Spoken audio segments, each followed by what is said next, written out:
साथीहरु है यहाँ हेर्नुस् कत्रो कत्रो इस्कुस है। आज चाहिँ म यो इस्कुसको चाहिँ मोमो बनाउने वाला छु है।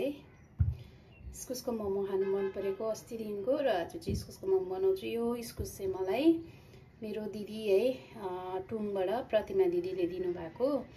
अस्ति सिलगढी दार्जिलिङबाट सिलगढी आउँदै गर्दाखेरि रोटी इस्कुस दिनुभएको थियो है। थ्यांक यू मेरो दिदीलाई। र आज चाहिँ उले दिएको इस्कुसको चाहिँ मोमो बनाउन आँटेको है। हातमा नअट्ने इस्कुस छैन, यस्तो ठुल्ठुलो इस्कुस छ, हातमा पनि अटेको छैन। चाहिँ इस्कुस ग्रेट गरेर पनि यहाँ सब फालिसके है। यो चाहिँ म बटर हाल्दैछु हैन। प्याज, अदुवा, धनिया, नुन, हुचिङ, गोलमरिच सबै हालिसके है। ब्ल्याक पेपरहरु डल्लै हालिसके। अब यसमाथि चाहिँ बटर हाले हैन। बटर हालेर चाहिँ अब मोल्नु पर्ने हुन्छ यसरी के। अब यो माथि अलिकति रिफाइन पनि हालेको छ हो साथीहरु। त्यहाँबाट चाहिँ इस्कुसको मोमो चाहिँ यस्तो मिठो हुन्छ कि यस्तो मिठो हुन्छ है। यस्तो मिठो हुन्छ कि यस्तो मिठो हुन्छ। त्यसो भन्दै बनाउनु पर्छ हो साथीहरु, अन्त मिठो हुन्छ खानेकुरो हो। र यहाँ चाहिँ मैले हाल्दैछु रिफाइन है। अब यसलाई चाहिँ मजाले मोल्नुपर्छ। र यहाँ चाहिँ मेरो इस्कुसको किमा रेडी भयो है। र अब यहाँ चाहिँ म मैदा गुन्दैछु है साथीहरु। यसमा अलिकति नुन हाल्नुपर्ने हुन्छ। त्यसपछि अलिकति रिफाइन है।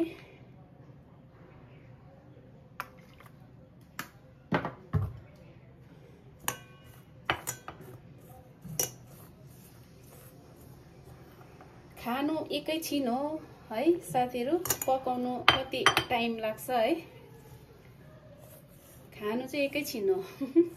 टाक्ला पुक्लु खाइसक्छु। पकाउनु चाहिँ कति टाइम लाग्छ रेडी गर्नु।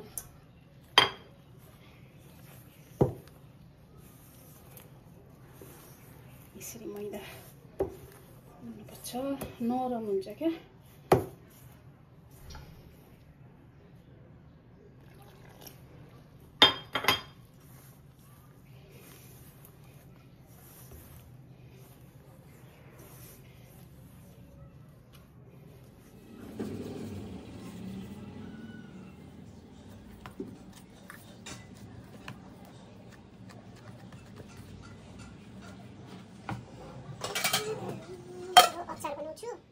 यहाँ चाहिँ म अचार पिस्नु आँटेको है। तिल, डल्ले, टमाटर, तिलको अचार।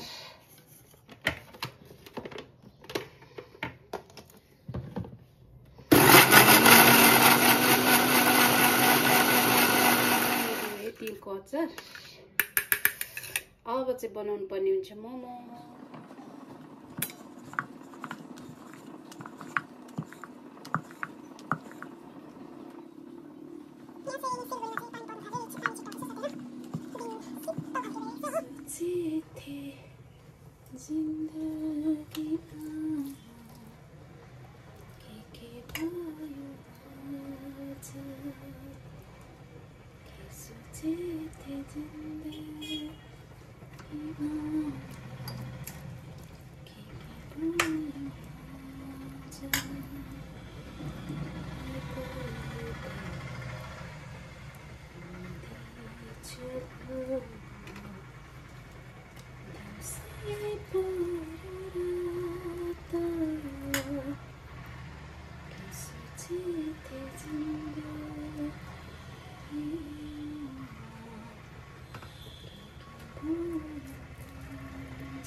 हुन्छ हामीलाई हो र अगा चाहिँ मोमो बसाउने है सुप पाक्दैछ कस्तो मिठो लाग्छ यो कोया हालेर बनाएको छु हो मोमो चाहिँ पाकिसक्यो मेरो है यहाँ मोमो अचार यहाँ सुप छ है यहाँ इस्कुसको कोया छ हो मेरो चाहिँ फेभरेट हो इस्कुसको कोया चाहिँ हो कस्तो भएछ खाएर बजिलो सकेर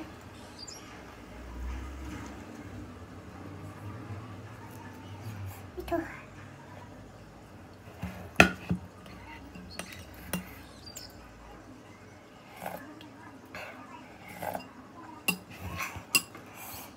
मिठो साथीहरु मिठो भएछ है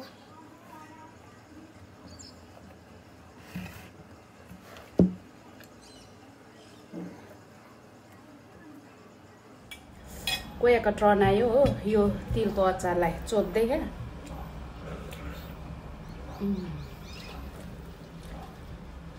के मिठो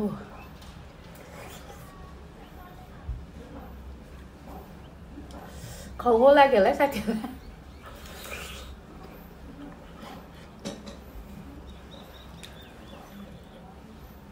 यस्तो मिठो इस्कुस कि साथीहरु आमामा मोमो दामी भयो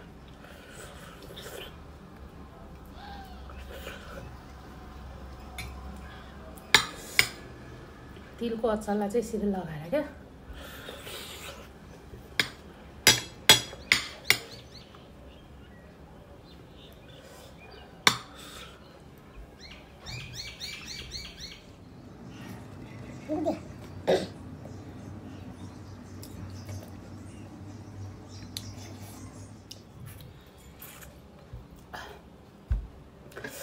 र साथीहरु है यस्तो मिठो भयो के भन्नु है तपाईहरुलाई र सबैजनालाई bye bye thank you for watching सबैजनालाई बाइ लभ यु अल